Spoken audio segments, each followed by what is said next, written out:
आज की वीडियो में हम बात करेंगे पृथ्वी के जो ऑर्बिट हैं उनके बारे में। आपने ज़रूर सुना होगा एसएसओ, एलईओ या फिर जियो स्टेशनरी ऑर्बिट क्या होता है, सन सिंक्रोनस ऑर्बिट क्या होते हैं, वहाँ पे किस किस प्रकार के सैटेलाइट जाते हैं। ये सारी बातें आज हम इस वीडियो में जानेंगे।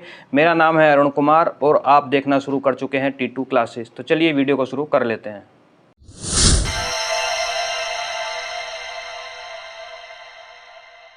अगर हम पृथ्वी की कक्षाओं के बारे में बात करें तो कक्षाओं से मतलब है एक ऐसी जगह अंतरिक्ष में पृथ्वी के चारों तरफ एक ऐसी जगह जहां पर हम किसी सैटेलाइट को स्थापित कर सकते हैं, उसे हम पृथ्वी की कक्षा कहेंगे। पृथ्वी की कक्षा या पृथ्वी का ऑर्बिट। तो पृथ्वी की कक्षाओं को मुख्यतः 5 भागों में हम बांट सकते हैं: एसएसओ, एलईओ, एमईओ, जीईओ और जीटीडी। जीटीओ ना कि डी। अब ये एसएसओ क्या है? तो देखिए एसएसओ ये अगर पृथ्वी है, पृथ्वी के चारों तरफ की जो कक्षाएं होती हैं उसमें से सबसे पहली कक्षा होती है एसएसओ। इसका मतलब होता है सन सिंक्रोनाइज्ड ऑर्बिट। सन सिंक्रोनाइज्ड ऑर्बिट। ये मान लीजिए कि ये पृथ्वी का ये नॉर्थ पोल है और ये पृथ्वी का साउथ पोल है, और यहाँ पे मान लीजिए यहाँ पे कोई इंडिया, यहाँ पे एक देश है इंडिया। हालांकि मैप में यहाँ पे मुझे साउथ अमेरिका महाद्वीप दिखाई दे रहा है, लेकिन आप सपोज कीजिए यहाँ पे इंडिया है। तो यहाँ से एक सैटेलाइट को लॉन्च किया जाता है और सैटेलाइट को इस तरह से लॉन्च किया जाता है कि वो सैटेलाइट जो है north pole to south pole पृथ्वी का चक्कर काटेगा। इस तरह से नॉर्थ पोल से साउथ पोल होते हुए पृथ्वी की कक्षा में घूमेगा, और उस कक्षा की जो ऊंचाई होगी वो होगी 200 से 1000 किलोमीटर। याद रखिए, north pole to south pole 200 से 1000 किलोमीटर की ऊंचाई पर जो कक्षा है उसको कहा जाता है एसएसओ, यानी सन सिंक्रोनाइज्ड ऑर्बिट। सन सिंक्रोनाइज्ड क्यों कहा जा रहा है? क्योंकि ये जो सैटेलाइट होगा, ये अगर यहाँ पर इंडिया है तो उसके ऊपर से 24 घंटे में एक बार गुजरेगा, यानी कि ये अलग अलग देशों को देखते हुए घूमता रहेगा north pole to south pole, और किसी एक देश से या किसी एक स्थान के ऊपर से 24 घंटे में एक बार ही गुजरेगा, क्योंकि ये सन के साथ सिंक्रोनाइज्ड है। क्योंकि सूर्य भी 24 घंटे में किसी एक स्थान पर सीधा एक बार ही होता है, तो इसलिए इसको कहा जाता है सन सिंक्रोनस सैटेलाइट। और इसके तहत ऐसे सैटेलाइट को लॉन्च किया जाता है जिनके, जैसे कि मौसम उपग्रह। अगर वेदर सैटेलाइट को लॉन्च किया जाना है मौसम की जानकारी रखने के लिए, तो उन ऐसे सैटेलाइट को इसी कक्षा में स्थापित किया जाता है। कक्षा का नाम है एसएसओ, सन सिंक्रोनाइज्ड ऑर्बिट। पहली वाली हो गई हमारी एसएसओ। वेदर सैटेलाइट भेजे जाते हैं, ऊंचाई होती है 200 से 1000 kilometre, north pole to south pole के ऊपर सैटेलाइट घूमता रहता है। अब बाकी सारी जो कक्षाएं हैं एलईओ, एमईओ, जीईओ और जीटीडी, ये north pole to south pole नहीं रहेंगी। ये इक्वेटर अगर अर्थ का है तो इस इक्वेटर के चारों तरफ ऐसे करके इस इक्वेटर के चारों तरफ पृथ्वी का चक्कर काटेंगी। जो बाकी सारे सैटेलाइट हैं, बाकी सारी जो ये कक्षाएं हैं, इसमें जो स्थापित सैटेलाइट हैं, तो ये जो बनाए गए हैं, मैंने जो गोले बनाए हैं, सर्किल आपको दिख रहे हैं, तो ये इक्वेटर के ऊपर बनाए गए सर्किल है, ना कि north pole to south pole. ये बात आपको याद रखनी है। ये वाले सर्किल की मैं यहाँ पे बात कर रहा हूँ। इनमें सबसे पहला आता है एलईओ, जिसका मतलब होता है एलईओ, लो अर्थ ऑर्बिट। लो अर्थ ऑर्बिट, इसकी ऊंचाई होती है 180 से 2000 किलोमीटर तक एलईओ।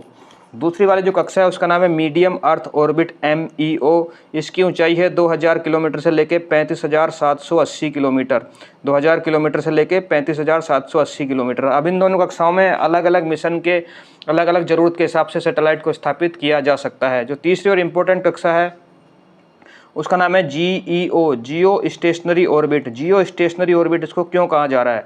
देखिए, यहाँ पर पृथ्वी से 36,000 किलोमीटर की ऊंचाई पर लगभग ये होता है। एग्जैक्ट बात करें तो 35,800 किलोमीटर से ऊपर, 35,800 किलोमीटर से ऊपर की जो पृथ्वी की कक्षा है, वहाँ पर जाने के बाद जो सैटेलाइट है वो जियो स्टेशनरी हो जाता है। मतलब वो पृथ्वी के साथ साथ ही चक्कर लगाता है। 24 घंटे में पृथ्वी अपनी धुरी पर घूम जाती है, तो सैटेलाइट भी 24 घंटे में उसी स्थान को देखते हुए लगातार पृथ्वी के साथ घूमता रहता है।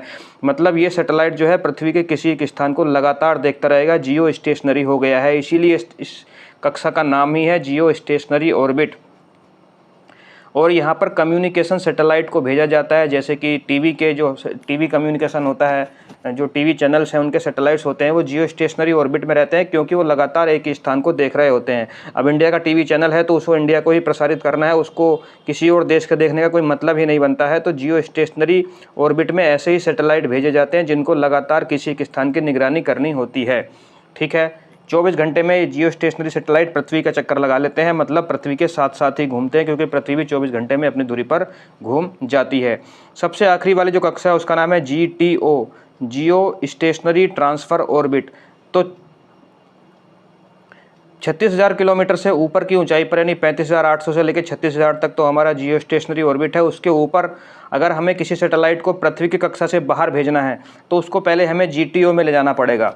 GTO में ले जाना पड़ेगा, जियो स्टेशनरी ट्रांसफ़र ऑर्बिट। और GTO का काम क्या रहेगा? GTO का काम रहेगा पृथ्वी की कक्षा को छोड़कर बाहर का स्थानांतरण GTO के थ्रू किया जाता है। यानी यहाँ से एक रॉकेट किसी सैटेलाइट को यहाँ तक लेकर आएगा। अब उस रॉकेट को कैसे लेके आएगा? रॉकेट में 3 चरण कौन से होते हैं? जो हमारा सॉलिड स्टेट होती है, फिर उसके अंदर आकाश इंजन होता है और सबसे थर्ड स्टेट में होता है क्रायोजेनिक इंजन। इसके बारे में मैं आपको ऑलरेडी बता चुका हूँ जब मैंने आपको PSLV रॉकेट के बारे में बताया था। वीडियो का लिंक आपको डिस्क्रिप्शन में मिल जाएगा, आप जाके देखिएगा। तो जो GTO में सैटेलाइट आने होते हैं उनमें एक चौथी स्टेज और होती है जिसको हम कहते हैं प्रोपल्सन मॉड्यूल। तो यहाँ तक सैटेलाइट को लेकर आता है हमारा रॉकेट और उस सैटेलाइट के साथ प्रोपल्सन मॉड्यूल लगा रहता है जो इसको लेकर पृथ्वी की कक्षा से बाहर चला जाता है जहाँ भी दूसरे ग्रह पर इसको भेजना हो। जैसे कि मंगलयान, चंद्रयान आदि जो ग्रह हैं उनको सबसे पहले जियो स्टेशनरी ट्रांसफर ऑर्बिट में स्थापित किया जाता है। तो हमने समझा कि पृथ्वी की कितनी कक्षाएं हमने जानी। सबसे पहले हमने जानी SSO, जिसमें जो सैटेलाइट है वो north pole to south pole 200 से 1000 किलोमीटर की ऊंचाई पर घूमता है। मौसम उपग्रह विशेष रूप से इसमें होते हैं। बाकी सारी जो कक्षाएं हैं उसमें सैटेलाइट जो है वो पृथ्वी के north pole to south pole ना होकर भूमध्य रेखा के चारों तरफ घूमता है। और इसमें जो है हमारी इस कक्षाएं उसमें LEO, MEO, GEO और GTO है। यहाँ पे सबसे इम्पोर्टेंट GEO है जिसे जियो स्टेशनरी ऑर्बिट कहा जाता है। 35,800 किलोमीटर से लेकर 36,000 किलोमीटर तक इसकी ऊंचाई होती है। और यहाँ पर कम्युनिकेशन सैटेलाइट को रखा जाता है क्योंकि ये यहाँ पर आने के बाद सैटेलाइट लगातार पृथ्वी के एक स्थान को देखता रहता है, यानी पृथ्वी के साथ साथ ही चक्कर लगाता रहता है। आई होप आपको वीडियो में दी गई ये जानकारी ज़रूर पसंद आई होगी। मिलते हैं ऐसी ही अगली वीडियो में रोचक जानकारी के साथ। जय हिंद, जय भारत।